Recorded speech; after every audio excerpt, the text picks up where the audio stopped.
Hey guys, it is Wednesday and I'm not going to lie to you, this is not a good card from Saratoga, and I'm saying that even before the scratches. So off the turf today, there's still a chance to maybe make a little bit of money. There are a couple of favorites that I will try to play against. So even with a card that's obviously not going to be memorable in any way, shape, or form, we can still take a look at some of the different races. There are some 2-year-old races that could be okay.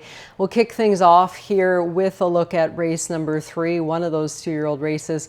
Maiden allowance, we're going 3/4 of a mile on the dirt. The horses that I'm looking at, so the 2-horse Sea Pines, I'm a little interested in this one. This one's 6-1. Some of the works look okay. Jeremiah Englehart, obviously he does all right. He's not stellar here at like Saratoga, but the dam of Sea Pines did win her first lifetime start. So you know what? We got that going for us here. Unfortunately, none of the siblings have done really a whole lot of running. Ask Siri didn't win at first asking, but did win pretty quickly in her career. Boca ran well first out in a maiden allowance in Gulfstream. So yeah, perhaps a little bit precocious, and so for that reason, I think that Sea Pines deserves a long look. We'll make sure to watch the tote board, see if there's any early action on that one. Lockstep could improve. I don't know. I mean, this just could be not a good race. The good thing, Lockstep did get bet in that turf race, so maybe that one, if she's in today again, this was a dirt race anyways, so hopefully these ones I'm chatting about are going to run on an off track. The 7-horse Call Sign Charlie, another one that I'm interested in. Jorge Abreu, he's sneaky good with his first time starters. You can see 27% on ROI, that's $4.38. 2-year-old first time starters, I think is pretty good too. Let's check that. So yeah, 2-year-old first time starters, 21%, 10 out of 47. Positive ROI. Let's make that on the dirt and see what happens. I don't think he does a whole lot on the turf anyways. Okay, we get it up to 31%, 5, 4, 16. So that's pretty good. So I think we can count on that horse being ready. The 9-horse Monshun, if you're just looking purely at workouts, this is probably the one that you want. There's a really quick work here, 47-2 from the gate. Best of 98 on that day.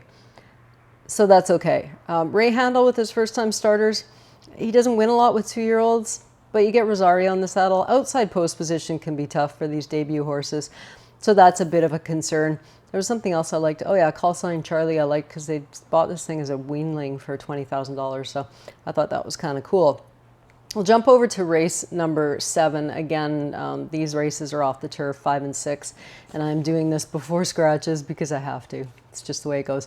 Race number 7, looking at a 6.5 furlong race, starter allowance. So, the 5-2 morning line favorite, and it is Chad Brown, so probably, is number 8, Targeted Return. I could play against this horse quite happily, and she's a filly that hasn't really done a lot of running. So her first start at a sprint was just like nothing. I mean, it says 5 wide in the turn, but she didn't do any running that day. Flip her onto the grass, try that, similar result. In for a claiming tag, and she did win barely by a nose. And then that was enough for her 2-year-old season. Comes back, they're, at least the good thing is that they're putting her in her starter, so they are protecting her. They didn't just dump her in for a claimer. Seeing what they have, she's been working at Monmouth. I haven't seen the Chad Brown horses working at Monmouth. The young ones really be stellar. I mean, she's not stellar. She was in for a price. The works coming back are okay. It's a regular work pattern, which is good. Gaffaleon gets to keep the ride, which is all good. He's riding so well right now. Lasix added, that's good too. But the fact she's entered in a sprint worries me because this sprint really wasn't good. So, I mean, like 5-2 that would be way too low for me if she does go off as a favorite. Alternatives, the 7-horse Before You. This one dropped way down and nobody took it. Nobody took her, which I thought was kind of interesting after several. I mean, they tried different things with her too. Dirt, turf, nothing really worked. She wasn't really doing a lot of running. But she has some early speed, and boy, was she ever able to flash it here on and off track. I think she's legit. Another one I'm looking at is the 3-horse Cadeau de Paris. This one for Patrick Reynolds, there's been a lot of starts, but 6-year-old mare, do you want to take her against some of the more lightly raced horses? There's no barn burners in here. There's no, real tough horses. The fact that Irad sees fit to actually get out of the jocks room and ride this one back, I think says something. He's trying to rack up the wins. If you don't think these jockeys want to win that title, you don't know jockeys. They want to win, especially when they've done it before. Race number 10, I'll close it out with that. Maiden 40,000 claimers, 6 furlongs. It's one of those cards. It just is what it is. There will be a heavy favorite in here, the inside horse, Clear Humor. Brittany Russell stepping out, claiming this one. So she's starting to run a few more horses at Saratoga and has had a couple of really productive efforts. There's some concerns for me here. Claimed July the 16th, so, they waited. They're right back in for 40, so not doing anything cute. There was one work within a couple weeks was okay. Another work 12 days later, which I don't know. I mean, Brittany does a good job. I'm not really going to argue with what she's doing, but I'm just curious as to where this horse fits in the grand scheme of life. He was originally a $235,000 purchase that the Connections, George Weaver, they ran once early this year as a 3-year-old, and then that put him on the shelf, and then right away in for 40. So I have some suspicions as to the relative talent or condition of Clear Humor, we'll say it that way. The 3-horse multiple expansion, this is another one of these Chad Brown horses, but he does well with these kinds. When he drops them, I did the stats. It's not a great stat for Chad when he goes maiden claimer to maiden, maiden special to maiden claimer, turf to dirt, and with the time off too, it's okay. They can win.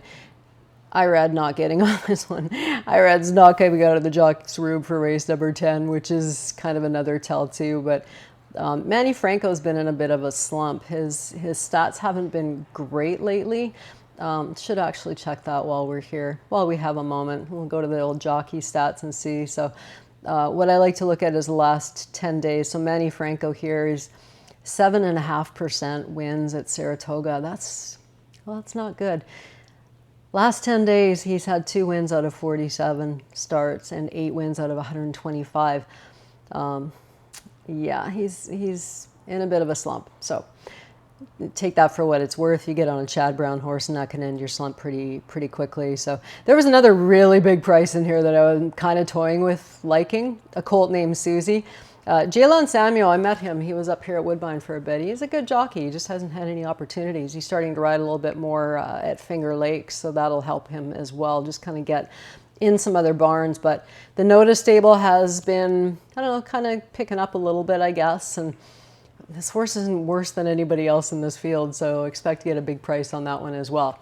That's it. Can't make chicken dinner out of feathers, or I don't know what the saying is. Anyways, it is what it is. There's other tracks. Colonial's track looks pretty good today, as long as they're on the turf. When they get washed off the turf too, it's not pretty. So that's it for Wednesday. I'm sure Thursday will be much better. Enjoy your playing wherever it happens to be.